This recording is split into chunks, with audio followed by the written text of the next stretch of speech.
Triple గారి గురించి ఎందుకంటే నాకు బాగా ఇష్టమైన వ్యక్తి సార్ ఆయన. ఆయన గురించి ఒక్కసారి చెప్పండి మీకు. అంటే ఆయన పడిన బాధలు కానీ ఆయన ఏదన్నా పదవి వస్తుంటారా ఏంటి ఆయన ఒక్కసారి అంటే త్రిపుల్ ఆర్ గారు దట్ ఐ కెనాట్ సే అండి. త్రిపుల్ ఆర్ గారికి ఏ పదవి వచ్చినా గొప్పే. అంటే ఆయన మంత్రి అయినా కానీ చాలా బాగుంటుంది. లేదు అసలు ఎంపీ అయితే కేంద్ర మంత్రి అయి ఉండేవాళ్ళండి. అంటే త్రిపుల్ ఆర్ గురించి మనకు కారణం వాళ్ళ తాతగారు గొప్ప శిరీష్ రాజు గారు వాళ్ళ తాతగారండి. శిరీష్ రాజు గారు అంటే నెహ్రూ గారితో ఇందిరాగాంధీ గారితో ఉండేవాళ్ళు. సిరీస్ ప్రాపర్టీస్ కొత్తపేటలో ఉండే, విజయవాడలో ఉండే. అంటే దేశవ్యాప్తంగా one of the better industrialist ఆ రోజుల్లో. బాగా ధనవంతులు శిరీష్ రాజు గారు ఒకరు ఇండియాలోనే. వాళ్ళ కూతురు కొడుకే రఘురామకృష్ణరాజు గారు. చాలా గొప్ప ఫ్యామిలీ వాళ్ళది. అసలు ఏంటో అర్థం కాదు. అంటే నెహ్రూ గారితో టీ తాగే తాతగారు ఉన్న రఘురామకృష్ణరాజు గారు ఇండస్ట్రీస్ వెళ్ళినట్టయితే గొప్పగా ఉండేవాళ్ళు, లేదు బిజినెస్ చేసుకున్న గొప్పగా ఉండేవాళ్ళు. రాజకీయాల్లో కూడా అనేక పదవులు వారికి వచ్చి ఉండేవి. అంటే జగన్మోహన్ రెడ్డి గారిని బాగా నమ్మిన వ్యక్తుల్లో పివిపి గారు ఒకరు, రఘురామకృష్ణరాజు గారు ఒకరు. అయితే జగన్మోహన్ రెడ్డి గారు రాజకీయంగా తన మనుషులు ఎవరో, తనను అభిమానించే వాళ్ళు ఎవరో చూసుకోడండి. అది లేదు ఆయనకి. ప్రతిదీ ఆయనకి బిజినెస్సే. రఘురామకృష్ణరాజు గారిని ఎలా ప్రాపర్టీ కొట్టేద్దాం, పివిపి గారి ప్రాపర్టీ ఎలా కొట్టేద్దాం, లేదా ఇంకొకరి ప్రాపర్టీ ఎలా కొట్టేద్దాం, ఈ పంతా ఉందని రఘురామకృష్ణరాజు గారే చాలాసార్లు చెప్పారు నాకు. అసలు రఘురామకృష్ణరాజు గారు స్ట్రైట్ ఫార్వర్డ్ మనిషి అండి. ఆయనకు ఒకటి విలువ ఎక్కువ ఇవ్వాలండి. అది అంటే జనరల్ గా మర్యాద ఎక్కువ కోరుకుంటారు. అంటే మీరు అంటే పొంగిపోతారు. వాళ్ళ ఇంటికి భోజనానికి వెళ్ళండి, మీరు 100 రకాల భోజనాలు పెడతారు. ఆయన మోస్ట్ ఇంపార్టెంట్ విలువ మర్యాద కోరుకునే వ్యక్తులు. ఆ కాన్షియన్స్కి వెళ్ళి అంతే ఉంటారు. జగన్మోహన్ రెడ్డి గారి దగ్గరికి వెళ్తే ఒకటేనండి. అంటే చాలా మంది చెప్పింది, ఎప్పుడు వెళ్ళలేదు. మనం వెళ్లే లోపల కుర్చీలు ఉంటాయి అనుకోండి, 10 కుర్చీలు ఉంటాయి అనుకోండి ఎదురుగా. మనం వెళ్లే లోపల 10 కుర్చీలు తీసేస్తారు. వారు ఒక్కరే కుర్చీలో కూర్చుంటారు, మిగతా అందరూ నిలబడాల్సిందే. ఇప్పుడు కూడా మీరు చూడండి, ఏ స్టేజ్ అయినా సరే పైన ఒకటే కుర్చీ ఉంటుంది, కింద ఉంటుంది. కానీ తప్పండి అది. ఎప్పుడు రాజకీయ నాయకులు చంద్రబాబు నాయుడు గారిని చూడండి, ఫస్ట్ 5 అందరు కూర్చుంటారు. అంటే రాజకీయ పార్టీలో ప్రముఖులంతా కూడా ఒక దగ్గర కూర్చోవాలి. ఇదేమి ఆయన టీచరు, వీళ్ళు స్టూడెంట్స్ కాదు కదా, ఇదేమి రాజరికం కాదు కదా. మీకు అంటే ఇటువంటి వ్యవహారం ఉన్న వాళ్ళు ఎవరు కూడా రాజకీయాలు సక్సెస్ గారండి. జగన్మోహన్ రెడ్డి గారు ఎప్పుడు కూడా అటుపక్కన విజయసాయి రెడ్డి గారిని, ఇటుపక్కన ఇంకొకరిని, ఇంపార్టెంట్ వాళ్ళందరూ ఈక్వల్ స్టేజ్ ఇస్తే తప్ప ఈక్వల్కి వెళ్తారు తప్ప ఆ తత్వం లేదు ఆయనకి. రఘురామకృష్ణరాజు గారికి అది నచ్చదండి. ఆయన విలువలు కోరుకునే మనిషి. సో మొన్న అంటే 2 విషయాలు దీంట్లో. 2019 తర్వాత యాక్చువల్గా ఆయన కాబట్టి నిలబడ్డారు, కానీ ఇంకా వేరే వాళ్ళు అయితే నిలబడేవాళ్ళు కాదండి. అంటే పార్లమెంట్లో కొడాలి నాని గారు కానీ, వల్లభనేని వంశీ గారు కానీ, అనిల్ కుమార్ యాదవ్ గారు కానీ, రోజా గారు కానీ, వీళ్ళల్లో రాంబాబు గారు అండి పేరు నాని. అంటే వీళ్ళు ఏంటంటే చంద్రబాబు నాయుడు గారితో అనుబంధం లేదు సార్ వాళ్ళకి. అది అనుబంధం ఉన్న వాళ్ళు అంటే కొడాలి నాని, వంశీ, రోజా గారు వీళ్ళంతా చంద్రబాబు నాయుడు గారితో బీఫామ్ తెచ్చుకున్న వాళ్ళేగా, చంద్రబాబు నాయుడు గారితో రాజకీయ జీవితం స్టార్ట్ చేసిన వాళ్ళేగా. మరి మహిళా ప్రెసిడెంట్ గా మేడం చేశారు కదా. వల్లభనేని వంశీ ఎంపీగా పోటీ చేసి ఓడిపోయారు, ఎమ్మెల్యే గెలిచారు కదా.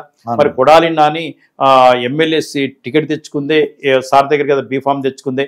వీళ్ళు అలా మాట్లాడే వరకు తట్టుకోలేకపోయారండి. మేము కూడా, నేను TV5 లో ప్రోగ్రామ్ చేసేటప్పుడు కూడా మా చైర్మన్ గారు కానీ, మేనేజ్మెంట్ కానీ మేమంతా ఒకటే అనుకున్నాం. చంద్రబాబు నాయుడు గారిని జగన్మోహన్ రెడ్డి గారి పార్టీ ఏమైనా అంటుందంటే రాజకీయంగా అనుకోనివ్వండి, లేదు లోకేష్ బాబు గారిని ఏమైనా అంటుంటే అనుకోనివ్వండి, కానీ వ్యక్తిగతంగా మాట్లాడటం మాత్రం మనం ఊరుకోవద్దు. రెండోది, ఎప్పుడైతే ఇంటి మహిళల మీద అవాకులు చవాకులు మాట్లాడుతున్నారో, ఇటువంటి ప్రసారాలు చేస్తానని చెప్పి వన్ సైడ్ మేము తీసుకున్నామండి. అంటే అమరావతి మహిళలు కానివ్వండి, ఈ మహిళలు కానివ్వండి, ఎప్పుడైతే మహిళల జోలికి వచ్చారో, పిల్లల జోలికి వచ్చారో, కుటుంబం జోలికి వచ్చారో, పిచ్చిగా వాగుతున్నారో, మనం వన్ సైడ్ తీసుకుందాం. ఎన్ని కేసులైనా పెట్టుకోనివ్వండి, ఎన్ని ఇబ్బందులైనా పెట్టనివ్వండి, మాకు ఆర్థికంగా నష్టం చేశారు. ఇంకా మాకు అసలు వెంటాడి మేము ఇంటికి TV5లో పనిచేసేటప్పుడు కొన్ని రోజులైతే రోజుకొక రూట్లో ఇంటికి వెళ్ళేవాళ్ళం. మేము ఇంటికి వెళ్లకుండా కూడా దస్పల్లా హోటల్లో స్టే చేసిన రోజులు కూడా చాలా ఉన్నాయి. వాళ్ళకి గ్రేట్ అండి. దస్పల్లా, విశాఖపట్నం వెళ్ళినా, హైదరాబాద్ వెళ్ళినా, మరి ఏంటో గొప్ప దేవుళ్ళు ఉన్నారంటారు కదా. శరత్ గారు కానీ, రాఘవేంద్ర గారు కానీ, వెంకట్ గారు కానీ మాకు ఒక్క స్టార్ట్ చేయలేదండి. ₹1 తీసుకోలేదు మా దగ్గర. ఎన్నో రోజులు మేము హోటల్లో ఉన్నాం, కాఫీలు తాగాం. నెవర్. మరి అభిమానం ఏంటో అది దైవ నిర్ణయం అనుకోవాలండి వాళ్ళందరినీ కూడా. అయితే చంద్రబాబు నాయుడు గారు దాని తర్వాత గట్టిపడ్డారండి. ఇంకా ఎంతైతే జగన్మోహన్ రెడ్డి గారు వెంటపడుతున్నారో, విజయసాయి రెడ్డి గారు వీళ్ళంతా వెంటపడుతున్నారో, సార్ గట్టిపడ్డారు. వీక్ గాల. అది వాళ్ళు గ్రహించాలి. యాక్చువల్గా వాళ్ళు గ్రహించాల్సింది ఏంటంటే, లోకేష్ గారిని ఎంత మాట్లాడారండి. ప్రశాంత్ కిషోర్ రూపంలో లోకేష్ గారిని ఎన్ని మాటలు మాట్లాడారు. ఇవాళ లోకేష్ గారిని మించిన నాయకుడు లేరండి. మరి ఇవాళ రెడ్ బుక్ అనండి, ఇంకో బుక్ అనండి. అంటే అప్పుడు అనిపించింది ఏంటంటే తన తల్లికి జరిగిన అవమానాన్ని భరించగలిగారు, తన తండ్రిని జైల్లో వేస్తే అంటే తట్టుకోగలిగారు, ప్రజల కోసం తట్టుకోగలిగారు. పవన్ కళ్యాణ్ గారిని కలుపుకున్నారు, భారతీయ జనతా పార్టీని కలుపుకున్నారు, క్యాండిడేట్స్ డిసైడ్ చేశారు, ఆర్థిక వనరులను సమకూర్చారు, రాజకీయంగా అందరిని ఒక దగ్గర తీసుకొచ్చారు. ఒక 10-15 సీట్లు తప్ప మిగతా ఎక్కడ గొడవలు రాకుండా చూసుకున్నారు. తను యాక్చువల్గా ఇది యువగలం ఎప్పుడైతే సక్సెస్ అయిందో, నాకు తెలుసండి మార్కాపురం ఏరియాలో ఎన్టీ రామారావు కూడా అంతమంది రాలేదండి. నేను లైవ్ లో చెప్పాను, టీవీ5 లైవ్ లో చెప్పాను. అంతమంది వచ్చారు లోకేష్ గారి గురించి. లోకేష్ ఒక లీడర్ గా తీర్చిదిద్దింది, ప్రజల్లో వెళ్ళగలిగింది. అసలు ఒక యువగలం అండి. అది యువగలం సక్సెస్ అయిన తర్వాత చంద్రబాబు నాయుడు గారికి నమ్మకం వచ్చింది, ఇక ప్రజలకి ఇబ్బంది లేదు, మన పార్టీ మళ్ళీ ముందుకెళ్తుంది అని చెప్పి పవన్ కళ్యాణ్ గారిని కలుపుకోవడం. పవన్ కళ్యాణ్ గారు దీంట్లో ఒక విషయం చెప్పాలండి. నాకు పవన్ కళ్యాణ్ గారు 2009లో ఒక 20 టైమ్స్ కలిసి ఉంటారండి. సరే, ఈవెన్ దో మేము పార్టీ ఆఫీస్లో పనిచేస్తున్నప్పుడు కూడా నాకు సన్నిహిత సంబంధాలు ఉన్నాయి.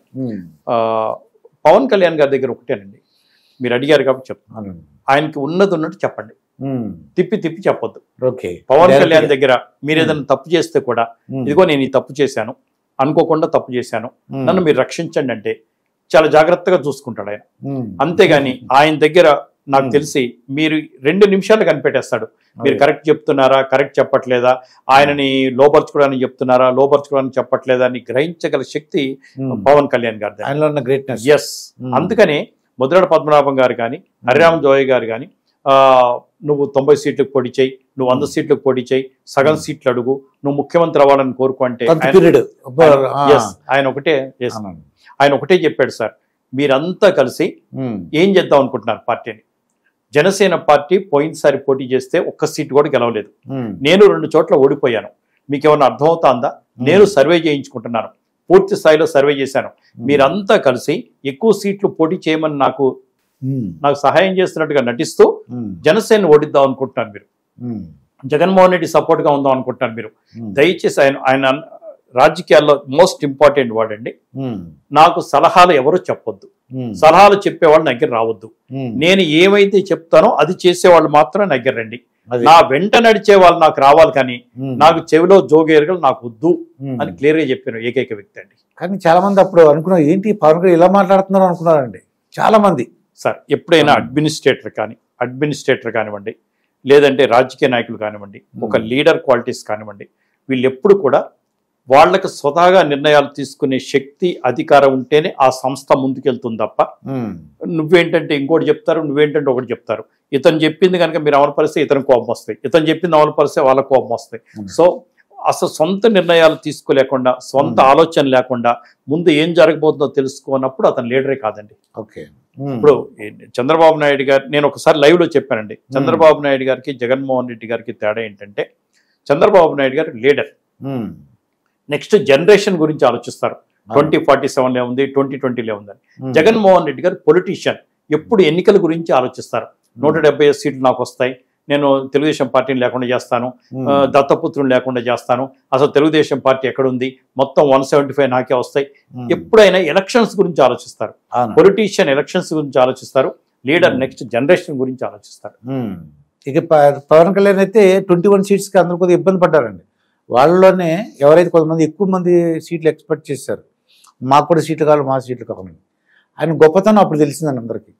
అంటే వారు ఒకటే చెప్పారండి, ఎన్ని సీట్లు అయితే గెలవగలనో అన్ని సీట్లే తీసుకుంటాను, ఒక్క సీటు కూడా ఓడిపోయే ప్రసక్తి లేదు. ఇంకోటి పవన్ కళ్యాణ్ గారి గొప్పతనం ఇంకొకటి చూడండి, ఆయనకి అలాట్ చేసిన సీట్లు 24, 3 అసెంబ్లీ సీట్లు వదులుకున్నారు, 3 పార్లమెంట్ సీట్లు అంటే 3 పార్లమెంట్ కేటాయించారు, అనకాపల్లి వారికి కేటాయించింది, కానీ 2 పార్లమెంట్ సర్దుకొని సీఎం రమేష్ గారిని కడప నుంచి వచ్చి గెలిచారండి. సీఎం రమేష్ గారు అనకాపల్లి నుంచి గెలవడం అనేది, అలాగే మనకి చూస్తే సుజనా చౌదరి గారు విజయవాడ 3 నుంచి గెలవడం, ఈ 2 మాత్రం మిరాకిల్ అండి. ఈ 2 మాత్రం అంటే ప్రజల అభిమానం ఎంత గొప్పగా ఉందో, ఆ ఇద్దరు మాత్రం గొప్ప నాయకులు, ఇద్దరు కూడా చూస్తుంది దాంట్లో. ఇంకా పవన్ కళ్యాణ్ గారు చూస్తుంటే వాళ్ళు సనాతన అనే ఏదో ధర్మం అని చెప్తున్నారండి. అంటే వైసీపీ వాళ్ళు ఏమంటారంటే, నువ్వు డిప్యూటీ సీఎం గా ఉండి సనాతన ధర్మం ఇలా అంటావు ఏంటని అంటున్నారండి. దీన్ని ఎలా చూద్దాం? ఒకటండి, ధర్మం అనేది ఎప్పుడు పర్మనెంట్ అండి, చట్టాలు మారుతాయి, న్యాయ సూత్రాలు మారుతాయి, సెక్షన్స్ మారుతాయి, కానీ ధర్మం అనేది పర్మనెంట్ గా ఉంటుందండి. చాలా మందికి సనాతన ధర్మం అంటే హిందూ మతంలో సతీ సగమనం కానివ్వండి, బాల్య వివాహాలు కానివ్వండి, స్త్రీని బయటకు తీసుకురాకపోవడం కానివ్వండి, వాళ్ళకి ఎడ్యుకేషన్ లేకుండా చేయడం కానివ్వండి, మేల్ డామినేషన్ కానివ్వండి, ఇవన్నీ ఆలోచిస్తారు. సనాతన ధర్మంలో ఇవేమీ లేవండి. అయితే హిందూ మతంలో ఉన్న గొప్పతనం ఏంటంటే హిందూ మతం ఎప్పటికప్పుడు రీఫైన్ అవుతూ ఉంటుందండి. ఇప్పుడు సతీ సగమనం హిందూ మతంలో ఒకప్పుడు ఉండింది, కానీ ఇప్పుడుందా? లేదు. అంటే హిందువులంతా కూర్చొని, పెద్దలంతా కూర్చొని ఈ దురాచారము, ఈ ఆచారం మంచిది కాదు అని తీసేయగలిగారు కదా. తర్వాత అలాగే బాల్య వివాహాలు అప్పట్లో ఉండే 100% ఉండే. పుత్తడి బొమ్మ పూర్ణమ్మ అని మనం చూసాం కదా. అయితే ఇవి ఇప్పుడున్నాయా? లేవు. బాల్య వివాహాల్ని తీసేశారు. తర్వాత మహిళలకి 80% ఎడ్యుకేషన్